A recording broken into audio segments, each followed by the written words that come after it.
Tengok putih dia. Dah boleh agak dah, sedap dia macam mana. Beras basmati rebus 1121 Stella Cream ni, dia boleh memanjang hampir 2 kali ganda selepas dimasak.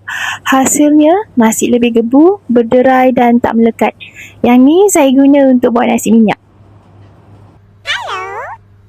Beras ni diproses secara parboil dan proses parboil ni membantu mengekalkan sebahagian nutrien daripada lapisan beras. Beras ni juga mempunyai bau wangi semula jadi yang menaikkan selera dan tak mudah hancur bila dimasak. Butir beras kekal cantik dan berasingan dan tekstur dia masih lagi bertahan selepas sejuk. Masih lagi sedap dimakan walaupun nasi dah tak panas.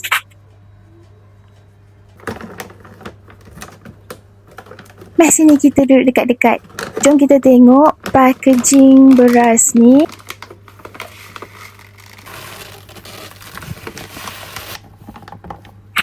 Bukan setakat beras dia berkualiti, tapi packaging dia pun saya suka. Packaging dia siap ada ziplock yang boleh ditutup semula dengan kemas dan ada pemegang yang mudah untuk kita bawa. Yang ni saya nak simpan beras. Kalau korang selalu masak nasi, bekas simpanan beras ni memang berbaloi. Kedap, kemas dan mudah digunakan. Beras basmati ni dia mempunyai GI yang lebih rendah berbanding sesetengah beras putih biasa. Sebab tu ramai yang jaga makan pilih beras basmati sebab dia bantu untuk bagi rasa kenyang yang lebih lama.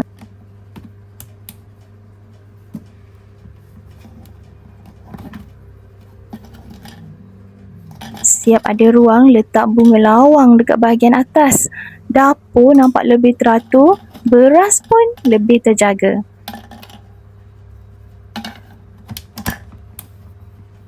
Penutup dia rapat, beras lebih tersusun dan dapur nampak lebih kemas. Saya suka bahagian atas ni sebab boleh letak bunga lawang untuk bantu kekalkan kesegaran beras.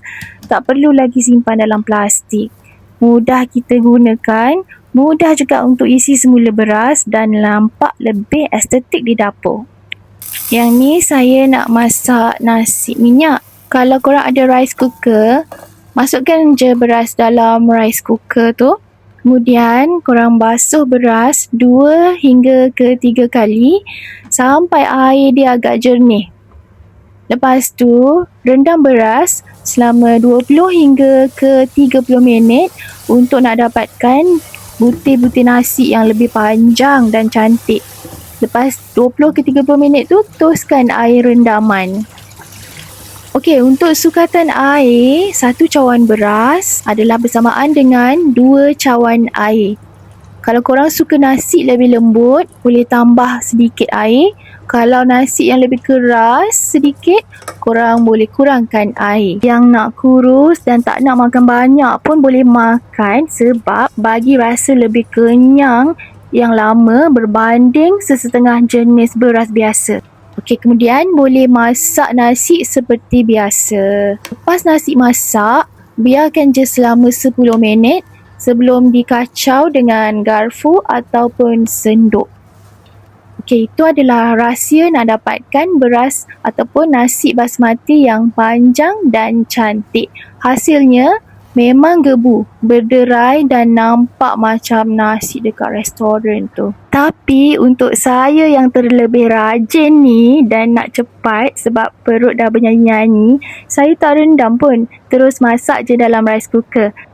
Ni saya buat nasi minyak menggunakan beras basmati rebus 1121 Stella Cream. Berderai, wangi, memang padu bila digandingkan dengan kambing perap.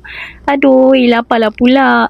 Kalau korang pun suka nasi yang panjang, berderai dan wangi macam ni, boleh cuba sendiri beras ni. Link saya letak dekat bawah. Jangan lupa follow untuk lebih banyak perkongsian review produk dan juga video DIY yang lain. Bye!